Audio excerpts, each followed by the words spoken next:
The Hermits Peak Watershed Alliance, in partnership with the U.S. Fish and Wildlife Service, Pueblo of Pojoaque, and New Mexico Highlands University, has been leading a multi-phase restoration project at the Rio Mora National Wildlife Refuge over the past 5 years. The goal is to restore the entire length of the Mora River on refuge lands to reinstate a healthy and functional river ecosystem, enhance fish and wildlife habitat, and improve water quality. Our restoration work uses nature-based techniques done in concert with the natural characteristics of the local ecosystem. Phases 1 and 2 occurred along a 1.5-mile stretch of the Mora River and were designed and built by Craig Sponholtz of Watershed Artisans. They focused on re-establishing the river's historic floodplain with induced meanders and floodplain reconnection, while also improving river diversity with log jams, floodplain benches, off-channel wetlands, and anabranch channels. This project was originally identified by Bill Zedike, Brian Miller, and refuge staff. Planning for Phase 3 is underway. I'm Craig Sponholtz with Watershed Artisans here at the Rio Mora Wildlife Refuge, working on the second phase of a restoration project on the Mora River with Hermits Peak Watershed Alliance. And the work we're doing along the river here is to create floodplain connectivity and increase the dynamic character of the river. My name is John Erz, and I'm the Assistant Refuge Manager at Rio Mora National Wildlife Refuge. So Rio Mora National Wildlife Refuge has a partnership with the New Mexico Highlands University, Hermits Peak Watershed Alliance, and then also the Pueblo of Pojoaque. And so we've been working with this group on a lot of different projects. One of them has been this restoration project along the Rio Mora. And so when we were looking at this project, we were trying to think of some common goals that we had.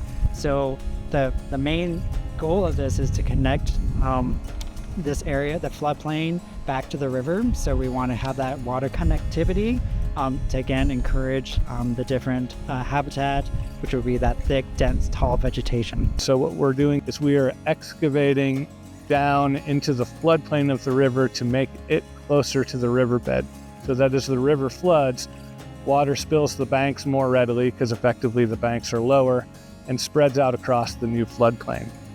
The way we're doing that, we're using excavators and earth-moving equipment. We are excavating off-channel areas that are connected to the channel at flood stage.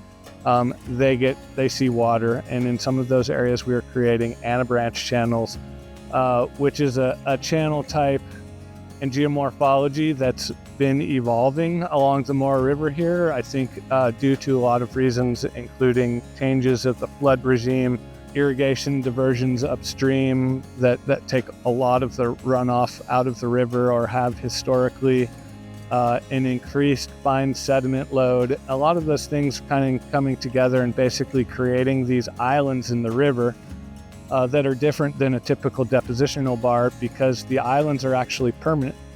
They get vegetated with wetland plants, rushes, sedges, willows, cottonwoods, things like that, and they get permanently anchored into place. So around those islands, you get braided channels, and those braided channels or anabranch channels create a lot of hydraulic diversity. And what that means is some places the water's moving fast and it's deep and has more power, and in some places it's moving very slow.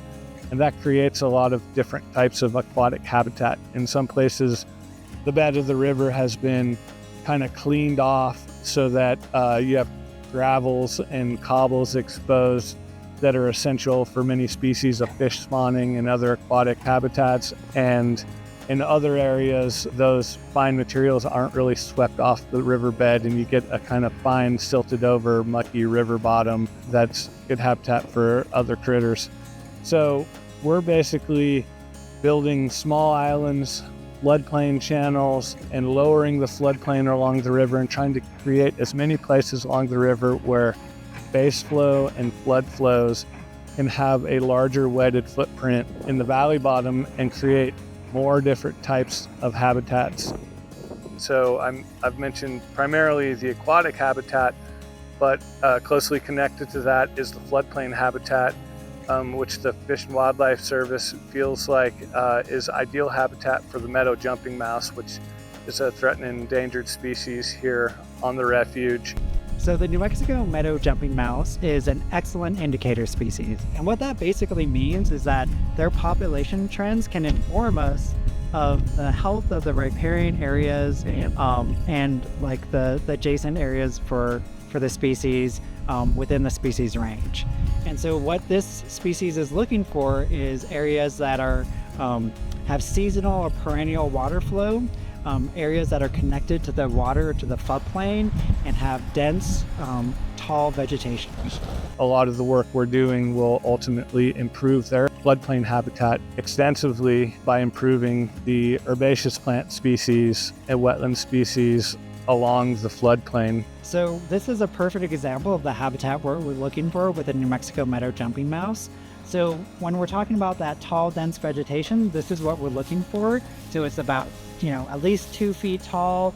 This is a perfect habitat, so the jumping mouse will actually go mid-story. They'll be in that grass, walking along the tops or the mid-story of the grass. And then you can see how close and connected it is to the water here. And so during flow events, these islands will actually be saturated and moist and wet. So what this project is doing is that we're lowering banks, we're creating side channels, anabranch channels, areas that will have more connected to that water and floodplain during different times of the year. That would be more beneficial to the vegetation, which then would create more habitat for the jumping mouse.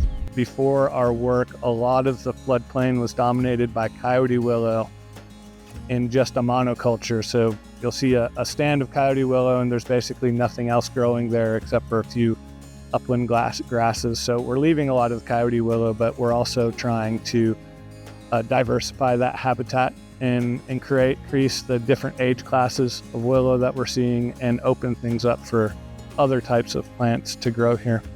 So this project will benefit not only the New Mexico meadow jumping mouse, but also the other species in the area, including the bison that graze within the riparian corridor and the other species that call Rio Mora National Wildlife Refuge home.